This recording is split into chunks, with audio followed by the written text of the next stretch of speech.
Friends, जय माता दी। कैसे हैं आप सब दोस्तों? शिव की आराधना का महीना आ रहा है, शिव का पावन महीना, सावन का महीना, और अद्भुत है ये महीना। चलो शिवमय हो जाते हैं, काल को भजकर कष्टों को दूर भगाते हैं, शिव के रूबरू हो उससे प्रेम जताते हैं। मैं तुझ में शिव, तू मुझ में शिव, चलो शिव में समाते हैं। मेरे रोम रोम में शिव, कण कण में शिव, हे भोले सावन आयो री, सखी री सावन आयो री। चलो सावन के इस पवित्र महीने, अद्भुत महीने की तैयारियां शुरू करते हैं। भोलेनाथ के स्वागत की तैयारियां हम सब मिलकर के कहते हैं, और भगवान शिव की पूजा, महामृत्युंजय मंत्र का जप, अभिषेक आदि करने से सभी प्रकार के जीवन से बाधाएं दूर होती है, मनुष्य रोग मुक्त होता है। इस वर्ष 2020 में सावन का महीना बहुत ही खूबसूरत और अद्भुत आ रहा है। 6 जुलाई से शुरू होकर 3 अगस्त तक रहने वाला है। शुरुआत भी सोमवार से हो रही है और अंत भी सोमवार से ही हो रहा है। पहला सोमवार 6 जुलाई, दूसरा 13 जुलाई, तीसरा 20 जुलाई, चौथा सोमवार 27 जुलाई और 5वां सोमवार 3 अगस्त को पड़ रहा है। 2 सोमवार कृष्ण शुक्ल पक्ष में पड़ रहे हैं और 3 सोमवार कृष्ण पक्ष में पड़ रहे हैं। दोस्तों, सावन महीने की शुरुआत उत्तराषाढ़ा नक्षत्र और वैधृति योग में हो रहा है। कौलव करण है और प्रतिपदा तिथि होने से फलदायक रहने वाला है सोमवार के दिन, और इसके साथ ही चंद्रमा मकर राशि में विचरण कर रहे हैं और प्रारंभ में ही सूर्य सिंह राशि में प्रवेश कर रहे हैं। तो ये सूर्य का जो ये गोचर होगा, ये भी सभी 12 राशियों को प्रभावित करेगा। मकर का चंद्रमा मेष राशि वालों के लिए विशेष शुभ रहेगा। मिथुन, तुला और धनु राशि वालों को थोड़ी कठिनाइयां आ सकती है। शेष सभी राशि वालों को प्रथम सोमवार के दिन साधारण ही रहने वाला है। शिव पूजा करें, इससे सर्वत्र लाभ प्राप्त की होगी, विजय श्री की प्राप्ति होगी। और जब मनुष्य की कुंडली में अशुभ योग हो, ग्रह दोष हो, कई तरह की परेशानियों से ग्रस्त हो, ऐसे में छुटकारा पाने के लिए मनुष्य को सावन के महीने का पालन जरूर करना चाहिए।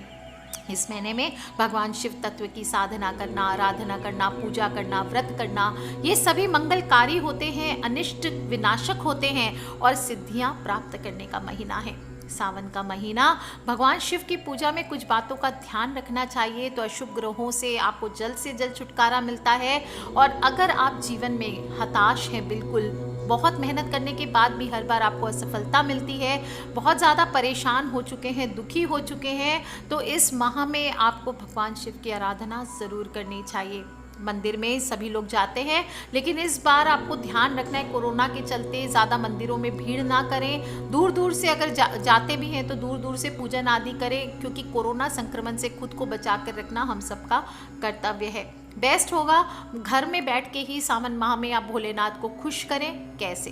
3 प्रकार से व्रत रखे जाते हैं, ये समझ लीजिए। एक सावन का सोमवार व्रत होता है, एक 16 सोमवार होता है, एक प्रदोष व्रत होता है। सावन माह में सोमवार के दिन जो व्रत रखते हैं उसे सावन सोमवार कहते हैं, और ये भगवान शिव को समर्पित है। 16 सोमवार होता है। जो लोग भी 16 सोमवार को व्रत करना चाहते हैं, इसी महीने से शुरू करें, ये भी बहुत शुभ समय माना जाता है। और तीसरे तरीके से आप कर सकते हैं, वो सावन में भगवान शिव और माँ पार्वती का आशीर्वाद पाने के लिए प्रदोष व्रत को किया जाता है, जो कि प्रदोष काल तक रखा जाता है। यानी 3 पहर का शाम तक आप व्रत रखते हैं, उसके बाद खोल दिया जाता है। पूजा करेंगे उस दिन, सोमवार के दिन सुबह पहले जल्दी उठें। हमेशा कहती हूँ, कोई भी त्यौहार हो, कुछ हो, जल्दी उठना चाहिए। इससे पूरा दिन आप उस देवी देवता के साथ स्पेंड कर पाते हैं। और उठ करके निवृत्त हो जाए, घर में साफ सुथरा कर ले, पूजा स्थल को, मुख्य द्वार को साफ सुथरा कर ले, खुद स्नान करके स्वच्छ वस्त्र धारण करें, हल्के कलर के, हल्के ब्लू, लाइट ब्लू, वाइट, इस तरह के कपड़े आपको पहनने चाहिए। शिव मंदिर जाएंगे तो वहाँ जाकर, या घर में शिवलिंग है तो उसका दूध से अभिषेक करें। घर में आप इस दिन 3 प्रकार के पारद शिवलिंग आज बताऊंगी आपको, 3 प्रकार के शिवलिंग बताऊंगी। पारद के, नर्मदेश्वर और स्फटिक, ये 3 में से कोई भी एक शिवलिंग आप घर में स्थापना कर सकते हैं। और सबसे पहले पूरी श्रद्धा के साथ महादेव के सामने बैठ जाइए, उनसे प्रार्थना करें, हे प्रभु आइए प्रभु, अपने भक्त के कष्ट मिटाइए प्रभु। इस प्रकार से आप प्रार्थना करें। तिल के तेल का दिया जलाएं या घी का दिया जलाएं, जो आपकी इच्छा हो। भगवान शिव का अभिषेक करें, आप पंचामृत से अभिषेक कर सकते हैं। बेलपत्र चढ़ाएं बाबा को, धूप दीप करें, सुगंधित पुष्प चढ़ाएं, और बेलपत्र ज़रूर चढ़ाना चाहिए। 3 पत्तों वाला बेलपत्र सर्वश्रेष्ठ होता है, वो चढ़ाएं। और व्रत के दौरान सावन व्रत कथा भी आप सुन सकते हैं। पूजा समाप्त होने के बाद सभी में प्रसाद जो भी आप चढ़ाते हैं वो वितरण करना चाहिए, और शाम के समय पूजा समाप्ति के बाद व्रत खोलकर सामान्य रूप से एक समय भोजन कर सकते हैं। ओम नमः शिवाय या नमः शिवाय इसका जितना ज़्यादा से ज़्यादा जप हो पूरे दिन आपको करनी चाहिए। आप चाहें तो कोई शुभ सामग्री, आज मैं आपको बता देती हूँ, नियम होता है कि सावन में कोई शुभ सामग्री या शिव के प्रतीक को घर लाकर उसका पूजन करते हैं तो सब मनुष्य की सभी प्रकार की विपत्तियां जीवन से दूर होती है, परेशानियों से मुक्ति मिलती है, मुसीबतों से छुटकारा मिलता है। और सावन में शिव जी के कौन से प्रतीक को आपको घर लाना चाहिए ये आज मैं बताऊंगी। सबसे पहले शिवलिंग तो इम्पॉर्टेंट है ही, निराकार ब्रह्म शिव ज्योत या लिंग के रूप में ही पूजे जाते हैं, और इसे हमेशा अभिमंत्रित करवा कर आप घर में इसकी अचल स्थापना आपको करनी चाहिए। इससे आपके घर में जो भी निगेटिव एनर्जी होती है वो दूर होती है और घर में कॉस्मिक एनर्जी का वास होता है। काफ़ी लोग कहते हैं घर में शिवलिंग नहीं रखा जाता, ये बिल्कुल गलत है। घर में हमेशा आपको एक शिवलिंग ज़रूर रखना चाहिए। अगर आप अपने घर में पॉजिटिव एनर्जी का प्रवाह चाहते हैं तो आपको कॉस्मिक एनर्जी का प्रवाह चाहते हैं तो आपको घर में शिवलिंग स्थापित करनी चाहिए। कौन सी करनी चाहिए ये बहुत इंपॉर्टेंट होता है। अगर कोई बड़े ज्योतिष ने आपको कभी सजेस्ट किया है कि ये कीजिए वो कीजिए, एक अलग बात है। बाकी ये 3 जो बता रही हूँ इनमें से कोई भी एक प्रकार के शिवलिंग आपको घर लाने चाहिए, पारद का, स्फटिक का या नर्मदेश्वर।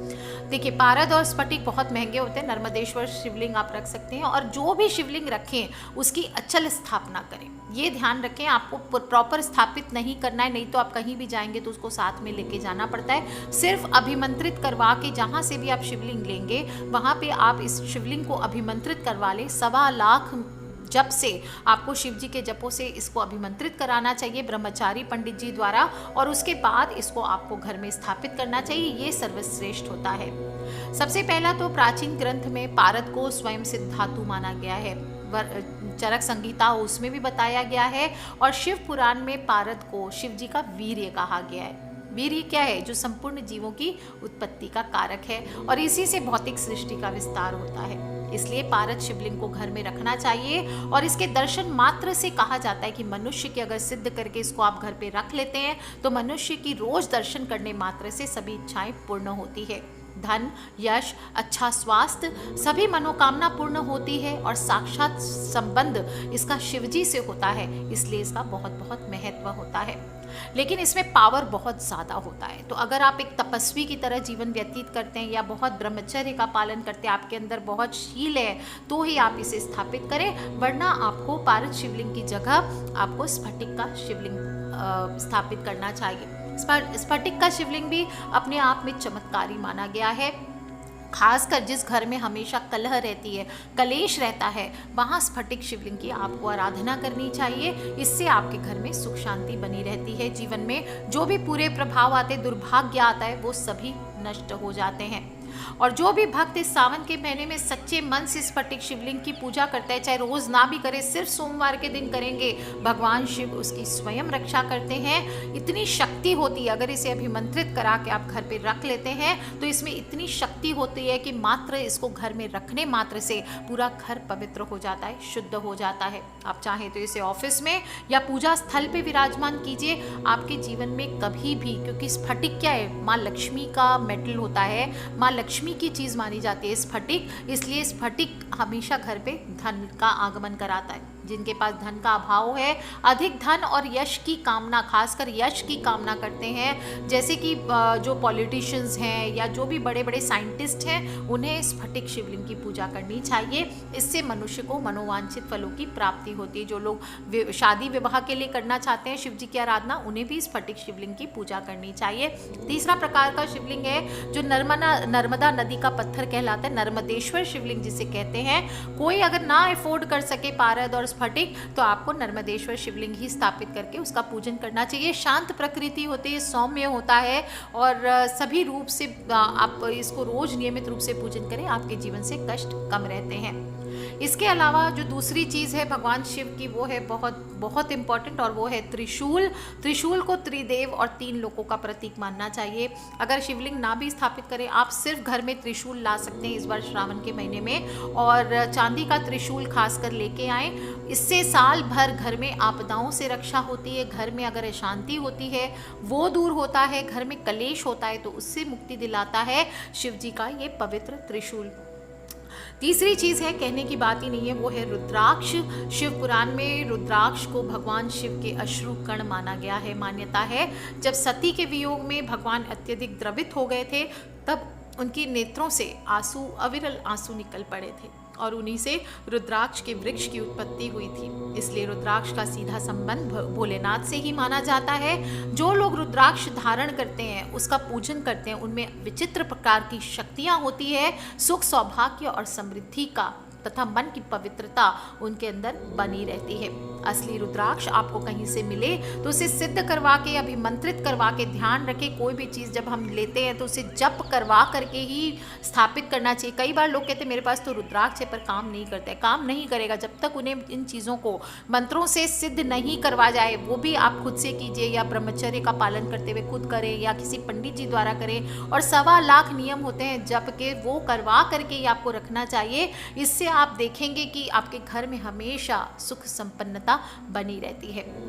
आप चाहें तो इस रुद्राक्ष को सिद्ध करवा करके अपने गले में चांदी में गढ़वा करके भी पहन सकते हैं, ये भी बहुत अच्छा होता है। इससे भी जीवन में सुख, समृद्धि, सौभाग्य आता है। कोई कुछ किया धरा है तो वो कट जाता है। और विधि विधान से पूजन करके ही आपको रुद्राक्ष धारण करना चाहिए। इसलिए पहले दिन आप इस बार श्रावण के महीने में सिद्ध करवा करके आपको घर में रुद्राक्ष लाना चाहिए। खासकर अगर घर का मुखिया इसे पहने या घर उसके रूम में रुद्राक्ष रखें तो इससे आर्थिक लाभ होता है। जो लोग इसे धारण नहीं करते, थोड़ा नियम पालन करना पड़ता है, वॉशरूम जाते हैं या ब्रह्मचर्य जब टूटता है तो उस समय रुद्राक्ष आपको निकाल देना चाहिए। तो अगर आप अभी कम एज के हैं और आप सांसारिक जीवन में हैं तो रुद्राक्ष आप अपने रूम में रख सकते हैं या अपने पॉकेट में रख सकते हैं। हर समय उसको धारण करने की आवश्यकता नहीं होती है। दोस्तों, डमरू भगवान शिव का बहुत प्रिय यंत्र है। तो सावन के महीने में अगर आप डमरू लेकर के आते हैं और फिर पूरे सावन इसकी पूजा करके आप किसी को ये डमरू उपहार में देते हैं तो ये भी बहुत लकी होता है। इससे घर की नकारात्मक शक्तियाँ दूर होती है, घर के सभी लोग आरोग्य से होते हैं। और डमरू की ध्वनि रोज घर में पूजन करके डमरू को बजाइए, ये बहुत पॉजिटिव एनर्जी आपके घर पे लेके आता है। और ध्यान रखें, इससे नेगेटिविटी तो दूर होती है और इसकी आवाज़ से अगर पुरानी बीमारी या पुराना रोगी भी है घर में, उसकी भी बीमारियां दूर होती है। आज मैं आपको बता रही हूँ एक ऐसी चीज़ जिसे घर में लाने से आपके घर की सारी नकारात्मक ऊर्जा बहुत आसानी से खींच लेते हैं। आप जब शिवलिंग स्थापित करें उसके साथ आप नंदी ज़रूर स्थापित करें, या चांदी के नंदी आप सिर्फ ला सकते हैं। नंदी अनंत प्रतीक्षा का प्रतीक माना गया है। प्रतीक्षा या धैर्य हमारे जीवन में बहुत बहुत महत्व रखता है। जो धैर्य रख सकता है वो ध्यान की गहराई में भी उतर सकता है और ये गुण ही ग्रहणशीलता का मूल तत्व होता है। इस बात को आपको समझना चाहिए। आप किसी मंदिर में जाने के लिए भी आपके अंदर नंदी के गुण होने चाहिए, यानी कि आप कुछ मांगेंगे नहीं बल्कि आप अपने आप भीतर शांति तलाशेंगे। जब हम शिव से जुड़ते हैं तो हम कुछ मांगते नहीं हैं। जब हम शिव से जुड़ते हैं तो हम उनसे कनेक्ट करते हैं, हम अपने अंदर पीस का अनुभव करते हैं। सावन माह के पहले दिन ही अगर आप चांदी के नंदी घर में लाते हैं या कभी भी आप सावन के महीने में लेके आते हैं और उनकी पूजा करते हैं तो इससे आपको आर्थिक संकटों से मुक्ति मिलती है। नंदी शिव जी के वाहन भी हैं, गण भी हैं और सावन माह के पहले दिन आप इनको ला करके स्थापित करके पूजा स्थल में पूजा करें। इससे आर्थिक संकट आपके दूर होंगे, घर में खुशहाली में वृद्धि होगी, आपके अंदर शक्ति बढ़ेगी, आपके अंदर कर्मठता बढ़ेगी। अगर आपके घर के लोग लेजी हैं तो इनको ला करके पूजा करने से कहा जाता है घर में वैभव आता है, स्ट्रेंथ आता है, पावर आता है। और अगर आप सिर्फ नंदी ला रहे हैं, शिवलिंग नहीं है, तो पूरे सावन नंदी को जल चढ़ाने के बाद आप चाहें तो इसे तिजोरी में रख दीजिए या चांदी के नंदी रखने से तिजोरी में, इससे भी आर्थिक स्थिति बहुत अच्छी होती है। घर में हमेशा सुख समृद्धि बनी रहती है। और नंदी के कान में पूरे सावन के महीने आपको धीरे से रोज अपनी सात्विक और प्रैक्टिकल मनोकामना बोलनी है। आप देखेंगे दोस्तों, सावन पूरा होते होते आपकी मनोकामना जरूर पूर्ण हो जाएगी। जो लोग नहीं रख सकते ये सब, जल का पात्र लेकर के आए। गंगा जल एक चांदी के लोटे में, तांबे के कलश में या पीतल के कलश में आपको गंगा जल भर के रखना चाहिए। देखिए, चांदी और सोने का कलश अपने आप में बहुत महत्वपूर्ण होता है, पर जो नहीं अफोर्ड कर सकते, वो एक बार शुरू में तांबे में या पीतल में ही रखिए, धीरे धीरे जब पैसा आ जाएगा तो चांदी या सोने में रख सकते हैं। उसमें शुद्ध स्वच्छ निर्मल जल भर के रखें और तीर्थ का जल, खासकर गंगा जल अगर हो सके तो उसमें ज़रूर ऐड करके रखें। और आप चाहें तो रोज़ इस कलश से आप शिव जी का अभिषेक करें और फिर वापस उसको भर करके वैसे का वैसे रख देना चाहिए। दोस्तों, ये प्रयोग घर में धन आगमन के लिए सबसे अधिक प्रभावी होता है और आय में वृद्धि के लिए, खासकर जो लोग जॉबलेस हैं वो अगर ये काम करते हैं तो ये बहुत कारगर सिद्ध होता है, क्योंकि जल का पात्र शिव जी का अत्यंत प्रिय होता है। खासकर जिन घरों में लड़ाई झगड़े होते रहते हैं वहाँ शांति बनाए रखने के लिए श्रावण के महीने में घर के ईशान कोण में, यानी कि north east corner of the house में जल से भरा तांबे का या चांदी का कलश ज़रूर रखना चाहिए। और ज़्यादा से ज़्यादा या फिर ऐसी जगह में रखें जहाँ पे घर के सारे लोग बैठ करके समय बिताते हो। इससे परिवार का माहौल भी अच्छा रहता है। और माता अन्नपूर्णा की कृपा पाने के लिए इस पात्र में गंगा जल भरकर रसोई में आपको पूरे श्रावण के महीने छिड़कना चाहिए। इससे भी कभी घर में अन्न धन की कमी नहीं होगी। दोस्तों, चांदी के नाग नागिन, अक्सर काल सर्प दोष के लिए हम कहते हैं कि लाइए पूजा कीजिए और फिर उसे विसर्जित कर दीजिए। तो चांदी से बने नाग नागिन का जोड़ा भगवान शिव जी के गले में सर्पराज हर घड़ी रहते, ये आप सबको पता है। और अगर सावन में हम नाग नागिन के जोड़े को घर में ला कर रखते हैं, इनकी हर दिन पूजा करते हैं और श्रावण के अंतिम दिन चाहे तो इसे किसी मंदिर में ले जाकर रख दें या फिर आप इसे अपने मुख्य द्वार पर गड़वा दें, मतलब खोद करके वहाँ पे गाड़ के रख दें, तो भी ये घर में हर प्रकार के वास्तु दोष को दूर करता है। किसी के जीवन में अगर काल सर्प दोष आदि होता है तो इसे बहा देना चाहिए। इस प्रकार से पूरे श्रावण के महीने अगर आप सर्प की पूजा करते हैं तो यह आपके जीवन से बहुत सारी कठिनाइयों को दूर करता है, हर प्रकार के ग्रह बाधा को दूर करता है और माता लक्ष्मी का घर में निवास करता है।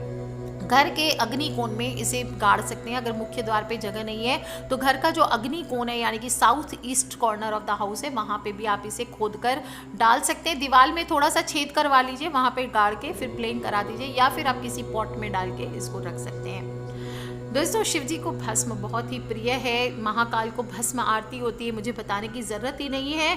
और शिव मंदिर से भस्म ला करके अगर आप उसे चांदी की डब्बी में इन सावन के महीने में रख लेते हैं और इसे रोज़ इसका पूजन करते हैं, रोज़ एक तिलक अपने फॉरहेड पे लगाते हैं, बाद में इसे तिजोरी में रखते हैं, तो ये बरकत के लिए घर में अचूक प्रयोग माना जाता है। अगर घर में आपके बरकत नहीं होती तो इस उपाय को कीजिए, इससे बरकत तो होगी, साथ ही साथ सुख समृद्धि का आगमन होगा। कभी भी इस भस्म से आप तिलक करें, देखिए डिप्रेशन आदि आए तो आप अपने आज्ञा चक्र पे यानी अपने फॉरहेड पे जहाँ बिंदी लगाते हैं वहाँ पर इस भस्म से आप तिलक करिए। आप देखिए कैसे आपकी कठिनाइयाँ चुटकियों में दूर होती है। दोस्तों, चांदी के बेलपत्र शिव जी को बहुत प्रिय, अगर आपके पास मिलते हैं फ्रेश बेलपत्र तो आप उनसे पूजन कीजिए, क्योंकि शिव जी को चढ़ाए जाने वाला बेलपत्र अगर नहीं चढ़ाते हैं शिव पूजा में तो वो अधूरा ही माना जाता है। बेलपत्र में क्या होता है, 3 पत्तियां एक साथ जुड़ी होती है। 3 पत्तों को, त्रिपत्र को क्या बोलते हैं, त्रिदेव, यानी सृजन, पालन और विनाश के देव। 3 गुण होते हैं उसमें, सत्व, रज और तम, और कहीं 3 ध्वनियाँ जिनके संयोग से ओम बनता है, इसका प्रतीक माना जाता है बेलपत्र। 3 पत्रों को महादेव की 3 आंखों के समान भी माना जाता है या उनके शस्त्र त्रिशूल का भी प्रतीक माना गया है। इसलिए पूरे सावन में जब हम शिव जी को बेलपत्र अर्पित करते हैं, कई बार शुद्ध अखंडित बेलपत्र मिलना संभव नहीं होता। ऐसे में सावन के महीने में चांदी का महीन बेलपत्र ला करके आप शिव जी को अर्पित कीजिए। इससे आपको करोड़ों पापों का नाश होता है और घर में शुभ कार्यों का संयोग बनता है।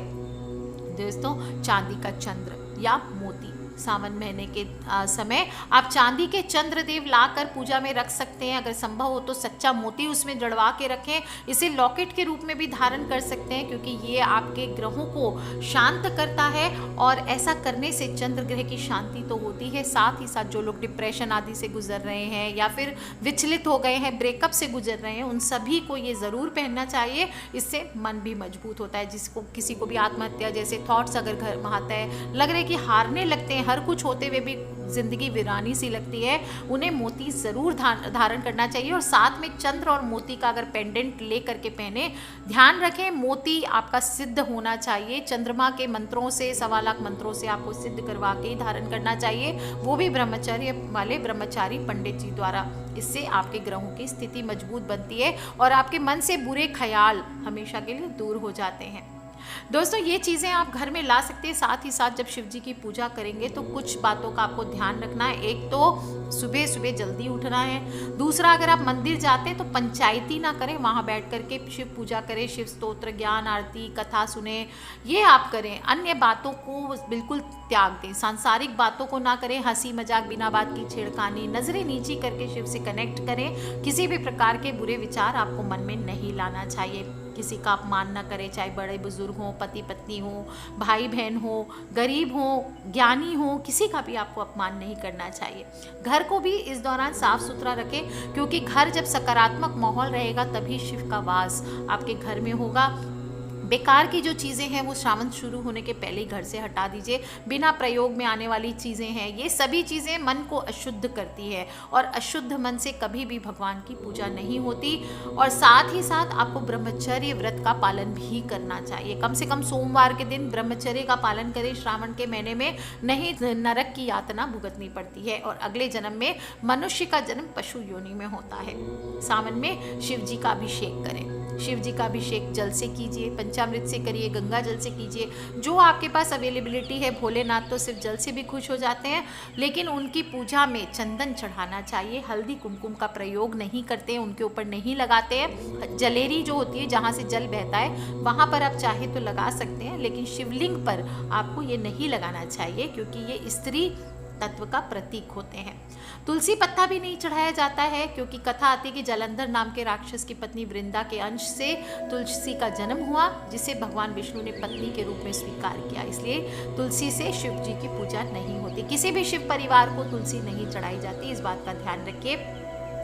नारियल जो होता है, नारियल का पानी भी देवी लक्ष्मी का प्रतीक माना गया है और माता लक्ष्मी भगवान विष्णु की पत्नी है, इसलिए नारियल भी शिव जी को नहीं चढ़ाया जाता, इस बात का ध्यान रखिए। तिल भी नहीं चढ़ाता, सिर्फ शनि दोष जिनको होता है वो काले तिल चढ़ा सकते हैं। इसके अलावा तिल जो होते हैं, सफ़ेद तिल आदि, वो भगवान विष्णु के मैल से उत्पन्न हुआ मानते हैं, इसलिए वो भी शिव जी को नहीं चढ़ाया जाता। भोजन में जब खाना खाएंगे, एक समय भोजन करें, 3 प्रहर का व्रत रखें, यानी दिन भर व्रत रखें और शाम के समय आपको खोलना चाहिए व्रत। लेकिन फिर भी भोजन सात्विक ही करें। 1 महीना मांस, मदिरा, प्याज, लहसुन, बैंगन इत्यादि खाना वर्जित बताया गया है, इसे अशुद्ध बताया गया है। साथ में सावन में व्रतधारी को दूध का सेवन भी मनाही की जाती है। ऐसे साइंटिफिक रीज़न भी है, देखा जाए तो मौसम परिवर्तन का समय है, काफ़ी छोटे छोटे कीड़े मकोड़े पनप जाते, गाय भैंस खाती है तो उनका दूध विषैला हो सकता है, हानिकारक होता है। इसलिए धार्मिक मान्यता में भी ये कहा गया है कि ये चीज़ें जो हम ग्रहण नहीं कर पाते वो शिव जी को चढ़ा देते हैं और दूध का सेवन इसीलिए वर्जित बताया गया है। बाकी अगर पीते भी हैं तो खूब अच्छे से बॉईल करके साइंटिफिकली समझ के इस चीज़ को आप कीजिए और बार बार यही प्रार्थना करें, हे शिव आओ शिव, मेरे जीवन के कष्ट मिटाओ शिव, काल हरो हर, कष्ट हरो हर, दुख हरो, दारिद्र हरो, नमामि शंकर, भजामि भोले बाबा, हरे हरे शंकर आप शरणम। दोस्तों सच्चे दिल से इस बार श्रावण के महीने में कोई भी चीज़ ला करके आप उनको स्थापित करके पूजन करिए और अपने घर में विराजित कीजिए। आप देखेंगे कैसे इस बार घर में आपके पॉजिटिव एनर्जी आती है। आपकी जितनी कलेश है मन में, जो भी दुर्भावनाएं हैं, किसी भी प्रकार की कठिनाइयां हैं, किसी भी प्रकार के आंतरिक कष्ट है जिसे आप किसी से नहीं कह सकते, वो भोलेनाथ के कानों में कह दीजिए, नंदी के कानों में कह दीजिए दोस्तों, और फिर देखिए कैसे आपके जीवन में हरियाली आती है। आप सभी को श्रावण के माह की बहुत बहुत हार्दिक शुभकामनाएं और प्रार्थना यही है कि भोलेनाथ आप सभी को आशीर्वाद दें और कम से कम एक क्षण के लिए इस असीम शून्य शिव का अनुभव आप सभी को हो पाए, यही कामना है। Take care friends, love you all. Subscribe करके रखें ताकि आने वाले श्रावण के महीने में इस बार खूब धूमधाम से और शांतिपूर्वक हम भोलेनाथ को रिझा सकें, उनसे अपनी दिल की बात कह के उन्हें मना सकें। So take care friends. जो भी चारों तरफ इतने सारे कोहराम मचा हुआ है, भोलेनाथ ही काल है, वो ही इसे हर सकते हैं, इसलिए चलिए सच्चे दिल से मनाते हैं हर को और कहते हैं हर हर हर हर Mahadev Shambhu. Take care friends, love you all. जय माता दी। सब्सक्राइब करके रखें ताकि आने वाली वीडियो से आप और मैं कनेक्टेड रह सकें और अपने फ्रेंड्स, फैमिली, मम्मी पापा, भाई बहन, बच्चे सभी लोगों से इसे शेयर करना बिल्कुल ना भूलें। Take care friends, love you all. जय माता दी। बम बम भोलेनाथ की।